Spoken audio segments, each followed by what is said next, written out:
Di hari Paskah, kita membuka kembali kisah kebangkitan Tuhan Yesus. Dan semua peristiwa-peristiwa kita baca di keempat kitab Injil ini selalu akan menguatkan iman kita, membuat menjadi begitu terang di dalam mata kita bahwa Tuhan yang kita sembah, yang kita ikuti setiap hari, sungguh-sungguh Dia itu adalah anak Allah. Dia adalah Tuhan yang menjelma jadi manusia. Dan dosa kita, Dia telah mati. Tapi Dia adalah anak Allah, dan Dia bangkit kembali. Dan kita semua mempunyai pengharapan yang pasti di dalam Tuhan dan Juru Selamat ini. Maka dengan setia, kita akan mengikutinya sepanjang hidup kita di dunia ini. Karena kita tahu Tuhan akan bersama kita dan membawa kita ke dalam kerajaan-Nya. Dan pada saat Dia datang kembali di akhir zaman, Dia akan membangkitkan kita dengan tubuh yang baru, seperti tubuh Tuhan Yesus yang telah bangkit itu. Dan dengan tubuh kebangkitan inilah kita akan hidup selama-lamanya, dunia yang abadi, dunia tanpa akhir. Kita semua mau hidup selamanya. Dan hidup ini diberikan oleh Tuhan Yesus kepada semua yang bertobat dan percaya. Jadi pagi hari ini mari kita lihat kembali kisah yang diceritakan ya tentang kebangkitan Tuhan Yesus. Dua orang muridnya, seorang bernama Kleopas, yang lainnya tidak disebut, di hari Minggu siang mereka tinggalkan kota Yerusalem. Nah, itu ada hari yang sangat istimewa. Dari pagi, kumpulan orang-orang percaya ini, ke-11 murid Tuhan Yesus dan murid-murid yang lainnya, ada hal yang begitu mencengangkan yang mereka dengar. Karena ada ibu-ibu mereka yang berencana ke kuburan Tuhan Yesus untuk merempahi tubuhnya, menemukan bahwa kubur itu kosong. Dan tidak hanya melihat kuburnya kosong, mereka juga ditemui oleh malaikat dengan berita bahwa Ia tidak ada di sini, bahwa Tuhan Yesus tidak ada lagi dalam kubur, karena Dia telah bangkit.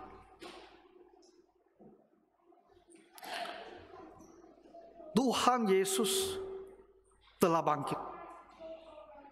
Dan itu ada kabar yang dibawakan oleh malaikat. Sesuatu yang begitu ajaib dan luar biasa. Dan perempuan-perempuan ini tentu kembali ke tempat para murid berada. Dan mereka bertanya-tanya, apa yang telah terjadi sesungguhnya? Kubur itu kosong. Tak ada informasi sedemikian rupa dari malaikat. Apakah benar itu yang telah terjadi?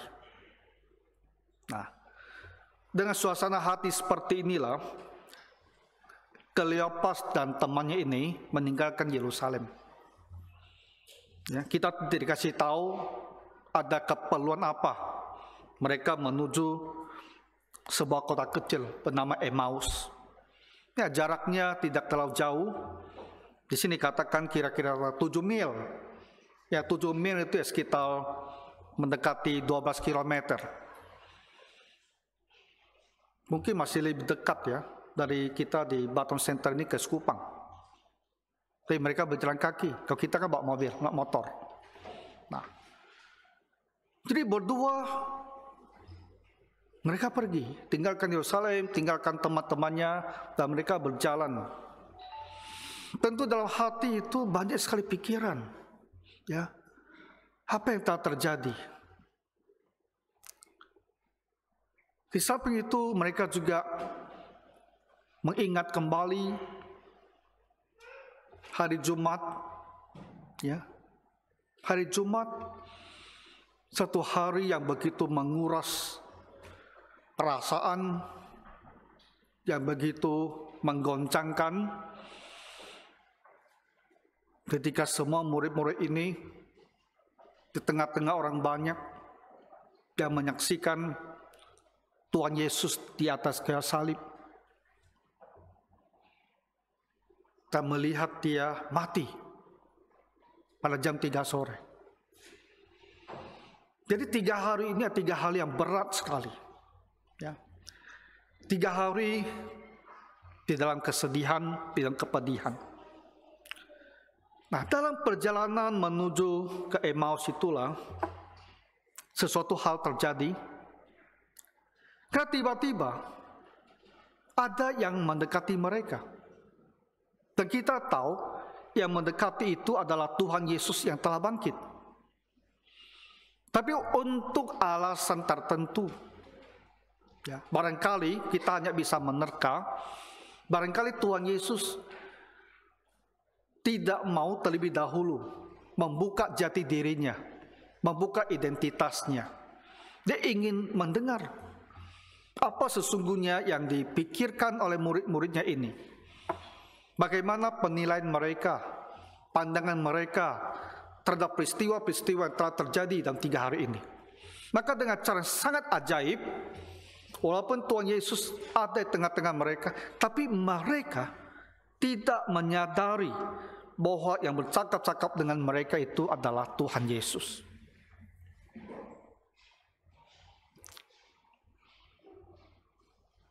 Alkitab mengatakan ada sesuatu yang menghalangi mata mereka sehingga mereka tidak dapat mengenal dia.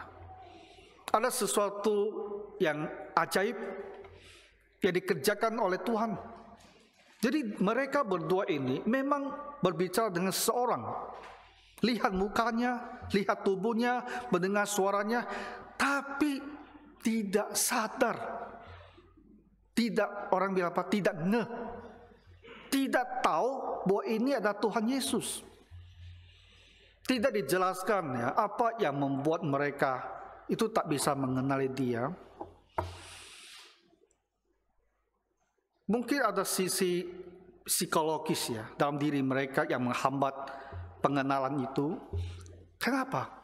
Karena mereka sama sekali tidak mengantisipasi akan bertemu Tuhan Yesus.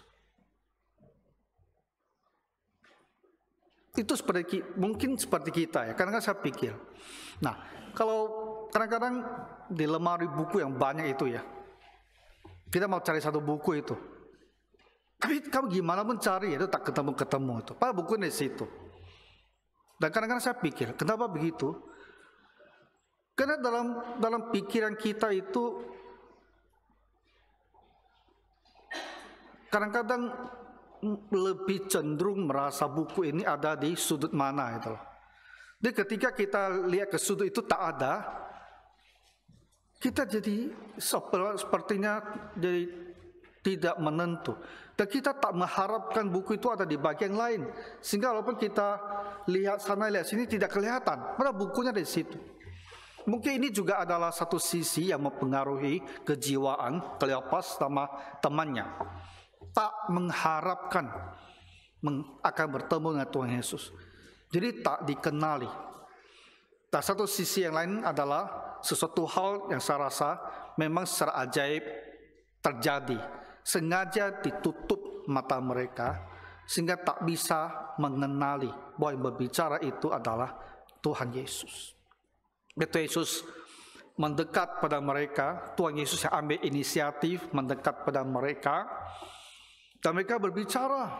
Dan dia tanya apa yang kalian bahas dalam perjalanan. Dan mereka bilang, apakah kamu ini orang yang baru datang? Ya. 3 hari kota ini heboh,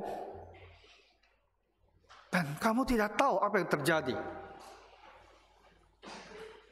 Dan disitulah Tuhan Yesus berbicara kepada mereka tentang firman Tuhan. Kenapa kita yakin dengan pasti bahwa Yesus benar-benar telah bangkit? Pertama, karena dia menampakkan diri. Dia menampakkan diri kepada murid-muridnya yang 2 orang itu. Kedua, karena kebangkitan Tuhan Yesus itu bukanlah suatu peristiwa yang terjadi dengan sendirinya begitu saja dalam sejarah. Kebangkitan Tuhan Yesus itu adalah suatu hal yang telah dirancang oleh Tuhan Allah dari purbakala. Nabi-nabi, baik Nabi Musa maupun nabi-nabi yang lain, ada berbicara tentang Raja Mesias ini, tentang Juru Selamat ini, tentang Tuhan Yesus. Bahwa kedatangannya ke dalam dunia ini, bahwa seorang nabi yang istimewa, yang adalah Kristus, akan diberikan Allah kepada orang Israel. Nah, itu telah dinubuatkan oleh Nabi Musa 1500 tahun sebelum peristiwa itu terjadi. Jarak antara Musa dengan Yesus itu ada 1500 tahun. Jadi dalam waktu yang begitu jauh ke belakang, Tuhan Allah melalui Musa telah menubuatkan tentang kedatangan Mesias ini, Nabi yang istimewa ini, Juru Selamat dunia ini. Kemudian Nabi Yesaya, sekitar 700 tahun dari masa Tuhan Yesus, dia pun telah menubuatkan bahwa Mesias ini akan menderita dan dia akan mati Tapi terlebih penting lagi, juga dinubuatkan bahwa setelah kematiannya dia akan hidup, dia akan bangkit kembali. Jadi ketika Tuhan Yesus pada hari yang ketiga, minggu pagi, dia bangkit kembali, itu bukan suatu peristiwa yang terjadi secara mendadak, kebetulan. Ini adalah sesuatu hal yang telah dirancang oleh Allah sejak dahulu kala. Ya, setidaknya dihitung dari zaman Nabi Musa, itu sudah 1500 tahun. Nah, jadi penggenapan nubuatan ini menjadi bukti kedua bahwa Tuhan Yesus itu benar-benar bangkit. Kebangkitannya itu telah dirancang, dinubuatkan, dan pada waktunya menjadi kenyataan. Nah, kepada Kleopas dan muridnya ini, Tuhan Yesus berbicara banyak kepada mereka. Di Lukas 24 tidak diceritakan apa isi pembicaraan Tuhan Yesus dengan kedua orang murid ini. Tidak dijelaskan ayat-ayat apa yang dibahas oleh Tuhan Yesus pada mereka. Tetapi bagaimana pengaruh pembicaraan Tuhan Yesus pada mereka itu dibicarakan. Bagaimana reaksi kedua murid ini setelah mendengar apa yang diucapkan, diajar Tuhan Yesus, itu dibicarakan. Mereka bilang di ayat ke-32, bukankah hati kita berkobar-kobar ketika ia berbicara dengan kita di tengah jalan, dan ketika ia menerangkan kitab suci kepada kita? Hati itu berkobar-kobar gitu loh. Artinya apa? Ketika mereka mendengar penjelasan Tuhan Yesus tentang Raja Mesias dan Juru Selamat dunia itu yang harus mati dan harus bangkit, itu tidak sekedar sebuah berita, tidak sekedar informasi, tidak sekedar pengetahuan, tapi itu adalah hal yang akan mempengaruhi, punya efek terhadap hidup mereka. Dan hati mereka itu mendengarnya itu berkobar-kobar, begitu tertarik dan memahami apa makna ajaran ini terhadap Tuhan Yesus dan terhadap hidup mereka. Bahwa juru selamat yang mereka ikuti, bahwa ternyata Tuhan Yesus yang mereka ikuti selama 3 tahun lebih ini, itu benar-benar adalah juru selamat, benar-benar adalah Sang Raja Mesias, dan dia benar-benar telah bangkit kembali. Jadi juru selamat yang mereka lihat di hari Jumat tergantung di kayu salib, dan mereka saksikan dia mati itu, ternyata dia tidak selamanya mati. Ternyata dia telah bangkit kembali. Ternyata apa yang dikatakan oleh para ibu di pagi harinya, bahwa kubur itu kosong, bahwa dia telah bangkit, itu adalah benar. Jadi sambil mereka mendengar, hati itu berkobar-kobar, menjadi begitu tertarik, kayak menyadari apa artinya nubuat yang dipenuhi ini terhadap hidup mereka. Jadi bukti kedua, kenapa kita yakin nggak pasti bahwa Yesus di hari Minggu itu dia benar-benar bangkit. Karena peristiwa kebangkitannya itu telah dirancang oleh Tuhan Allah. Dia adalah anak Allah, datang ke dunia ini untuk melaksanakan misinya. Setelah tugas dia di kayu salib, menggantikan kita umat manusia, mewakili kita untuk dihukum. Setelah tugasnya untuk menebus kita dari penghukuman yang datang ini terlaksana, maka dia akan bangkit kembali. Karena apa? Karena dia akan kembali ke surga, ke tempat di mana dia berasal.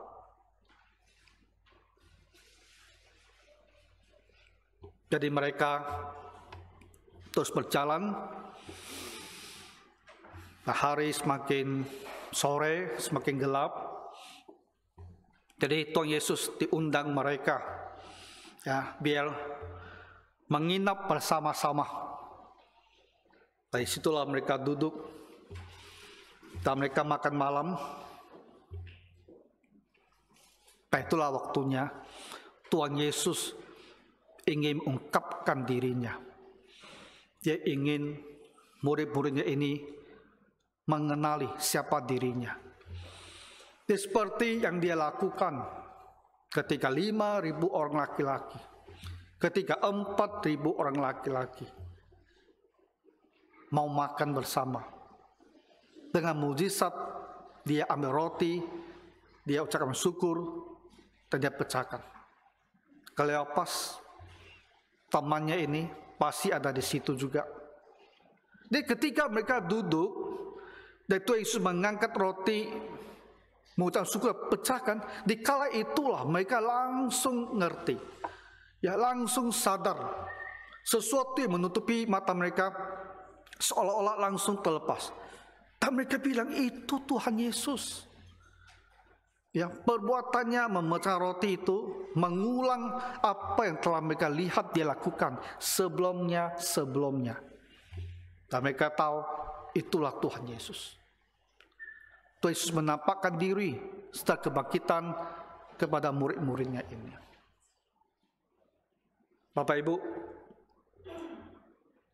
kedua orang ini mereka pulang. Mereka tidak jadi tetap di kota Emmaus. Mereka pulang kembali ke Yerusalem. Dan ketika mereka kumpul dengan para murid-murid yang lain, mereka mendengar bahwa Simon Petrus pun telah melihat Tuhan Yesus. Jadi tidak hanya di hari itu, Maria, kedua Maria, ibu-ibu yang melihat kubur itu kosong dan mendengar berita dari malaikat. Tidak hanya Maria bertemu dengan Tuhan Yesus, melihat Tuhan Yesus, tapi ternyata Simon Petrus juga melihat Tuhan Yesus. Dan mereka bercerita, Kleopas dan temannya bercerita kepada teman-teman yang dalam gabungan itu, bahwa kami pun telah melihat Tuhan Yesus yang bangkit itu. Tuhan ternyata benar-benar telah bangkit. Walaupun sangat terkejut, tapi itu kejutan yang menyenangkan. Kejutan yang membawakan sukacita yang besar. Bahwa juru selamat ini, dia telah menang atas maut, telah menang atas kematian, dan Tuhan Yesus ini bisa membawakan kepada kita semua orang percaya kemenangan. dan hidup yang kekal. Bapak Ibu, kebangkitan Tuhan Yesus ada sebuah peristiwa sejarah yang meneguhkan, membuktikan bahwa dia sungguh-sungguh adalah anak Allah. Dan tidak ada keselamatan di luar Tuhan Yesus.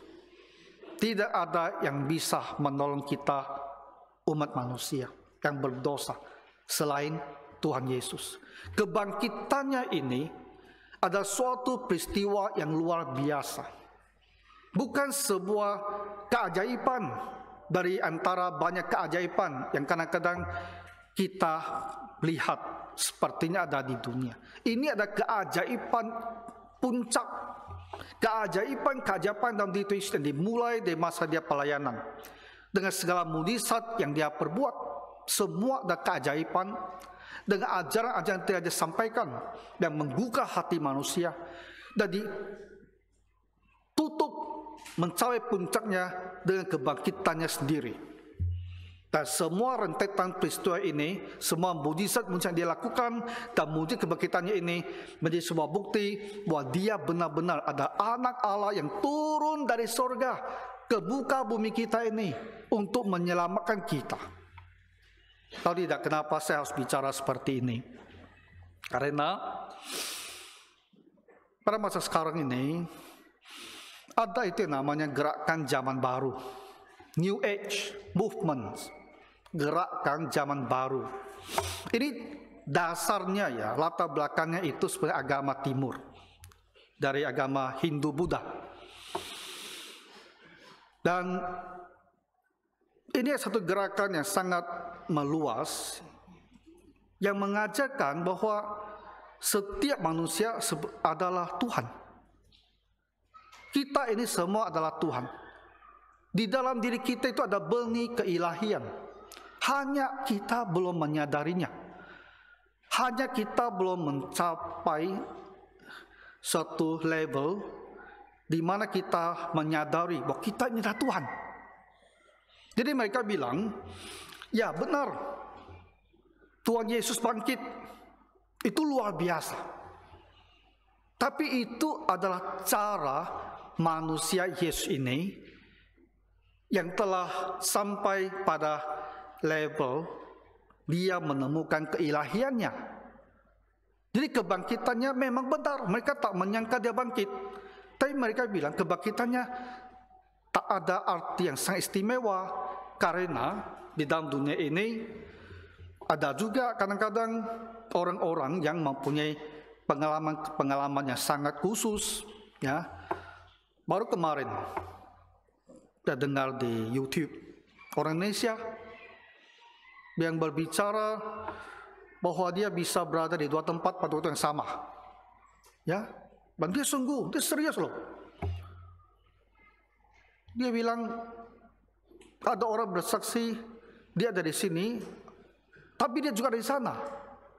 Jadi seolah dia ada di sini, dia bisa membela diri, ya, dan ada bagian dalam dirinya itu yang telah pergi di tempat lain, sehingga ada orang yang bersaksi lihat di situ, ada orang yang bersaksi lihat di sini. Itu kata dia. Dan dia tidak hanya bicara tentang dia sendiri, dia juga bicara tentang orang lain. Satu nama aku tak mau sebut, di Indonesia itu sangat terkenal, tapi sudah meninggal. Benar tidak benar kita tidak tahu. Tapi kadang-kadang orang bilang, di dalam dunia kita ini ada orang kadang-kadang yang bisa mempunyai manifestasi hal-hal yang dialami, yaitu ya sangat-sangat luar biasa, ya di luar kemampuan nalar kita untuk menjelaskan. Jadi Tuhan Yesus, ya cara dia adalah dia bangkit. Orang lain caranya ya mungkin bisa berada di dua tempat berbeda. Ada orang mungkin merasa dia bisa melayang-layang, ya, dia bisa melayang-layang. Nah, jadi gerakan zaman baru New Age Movement ini ingin mengecilkan makna kebangkitan Tuhan Yesus dengan menyamakannya bahwa mujizat kebangkitannya ini adalah salah satu dari banyak mujizat yang bisa dialami oleh orang-orang yang istimewa-istimewa di dunia ini. Dia tak ada yang istimewa sesungguhnya. Dia itu tak bisa dijadikan bukti bahwa dia itu ada anak Allah. Tapi Bapak Ibu, itu ada pandangan keliru. Orang yang saya dengar di YouTube, orang Indonesia yang mengaku bersaksi bahwa dia punya kesaksian berada dua tempat, tapi apa yang dia lakukan? Tak pernah dia buat mujizat yang lain. Ya, tak pernah dia buat mujizat lain. Di tiap hari hanya bikin video promosi, komentar di sana, komentar di sini, masalah politik Indonesia. Dia tidak ada mujizat apa di dalam hidupnya. Dia tinggal di kampung mencari sesuap nasi dengan bikin video, mencari viewers, penonton supaya bisa dapat uang iklan. Ini dikerjakan. Jadi walaupun ada yang mengaku seolah-olah dia punya mengalami manifestasi yang ajaib sekali, tapi kalau dilihat hidupnya kan tidak ada hal istimewa. Tapi Tuhan Yesus ini 3,5 tahun dia di dalam pelayanannya, betapa banyaknya mujizat-mujizat yang dia lakukan. Dan kebangkitan ada mujizat yang terbesar. Bisa saja kita bilang ada orang mengaku, nih aku punya pengalaman rohani, bisa melayang-layang, bisa berdua tempat berbeda-beda. Tapi apa gunanya? Kamu mati juga nanti. Ini Yesus, dia mati dan dia bangkit kembali. Manusia mau, yang kita inginkan itu adalah hidup. Dan Yesus bangkit, menunjukkan dialah yang mampu memberikan kita hidup, hidup yang kekal, hidup selama-lamanya, hidup yang tanpa akhir. Itu yang kita inginkan. Dan Tuhan Yesus membuktikan bahwa dia ada anak Allah yang bisa mengampuni dosa kita dan memberikan kita hidup kekal. Jadi kebangkitannya ada suatu peristiwa mujizat yang tak bisa dibandingkan, tak terbandingkan dengan apapun juga hal-hal ajaib yang diakui oleh orang. Dia bukan satu dari sekian banyak orang-orang punya pengalaman-pengalaman yang sangat ajaib. Semuanya ini kalau ada oleh kekuatan-kekuatan tertentu. Tapi Tuhan Yesus bukan oleh kekuatan-kekuatan yang ada di dunia ini. Tapi dia ada anak Allah. Dia mati, setelah selesai tugasnya, maka dia akan bangkit kembali. Ya, jadi kita menolak pandangan New Age Movement, seolah-olah kebangkitan Tuhan Yesus itu hanya salah satu. Enggak. Itu ada satu hal yang tak bisa dibandingkan dengan keajaiban apapun juga, yang kalau memang ada, diakui oleh orang-orang tertentu di dunia ini. Nah, jadi peristiwa ini, kebangkitannya ini adalah sesuatu hal yang sesungguhnya murid-muridnya pun tidak mengantisipasi. Karena manusia mati memang tak pernah hidup kembali. Betapa mereka mengasihi Tuhan Yesus, sejak apapun harapan mereka terhadap Tuhan Yesus. Ketika dia mati kayu salib, sesungguhnya semua harapan mereka sudah punah. Mereka tak berharap lebih banyak lagi. Tapi karena Tuhan Yesus sendiri ada anak Allah, oleh kehendak sendiri dan rencana sendiri, maka dia bangkit. Nah, walaupun pada awalnya murid-murid ini mungkin terkejut, ya, heran, apa yang terjadi? Tapi setelah itu mereka mengerti bahwa dia benar-benar telah bangkit. Karena kebangkitannya bukan suatu hal terjadi tiba-tiba, memang telah dirancang. Ada nubuat tentang kebangkitannya, dan setelah dia bangkit, semua nubuatan inilah telah dipenuhi. Maka Bapak Ibu, kita sekarang yakin Tuhan itu benar bangkit, karena dia telah menampakkan diri. Ya, kepada orang-orang semua tidak mengharapkan melihat dia. Dia telah menampakkan diri. Dan kedua, karena ada kitab suci yang dari 1500 tahun lalu telah berbicara bahwa Yesus itu akan hidup, akan mati, dan dia akan bangkit.